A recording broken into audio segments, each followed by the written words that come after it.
আমি ম্যাজিশিয়ান নুরুল ইসলাম। আমি আবার আপনাদের সামনে চলে এসেছি একটা নতুন ভিডিও নিয়ে। এই ভিডিওটার নাম হচ্ছে, ম্যাজিকটার নাম হচ্ছে 3 ইকুয়াল রোপ। আমার সামনে দেখছেন আমার হাতে 3টে দড়ি আছে। এই 3টে দড়ি কিন্তু সাধারণ দড়ি নয়। সমাজে যেমন 3 শ্রেণীর মানুষ থাকে, ধনী, মধ্যবিত্ত এবং গরিব। একটা বাড়িতে দেখলে 3টে ভাই থাকে, বড় ভাই, মেজ ভাই এবং ছোট ভাই। এই বড় ভাই আর ছোট ভাইয়ের খুব অসুবিধা কথা বলার সময়। বড় ভাই যখন ছোট ভাইয়ের সঙ্গে কথা বলে তখন মাথাটা একটু ঝুঁকাতে হয়, ছোটকু। আর এই ছোট ভাই যখন বড় ভাইয়ের সঙ্গে কথা বলে তখন গলাটা উঁচু করতে হয়, বড়দা। আর মেজ ভাইয়ের তো কোনো সমস্যাই নেই, হ্যাঁ, না, ঠিক আছে।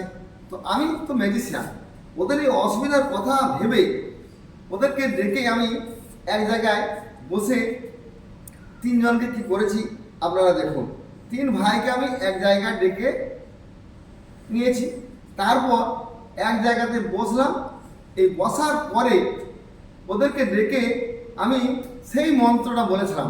আপনাদেরকে মন্ত্রটা আগে শিখিয়ে দিয়েছিলাম, গিলি গিলি ফোকাস ফোকাস ছু মন্তর ছু। দেখুন সেই মন্ত্রের বলে 3 জন সমান হয়ে গেছে। আমরা সমাজের মুখে যদি সমানভাবে চলতে পারি, সবাইকে ভালোবাসা দিয়ে থাকতে পারি, কেউ কাউকে ছোট বড় ভাববো না, তাহলেই তো আমার ম্যাজিক সার্থক।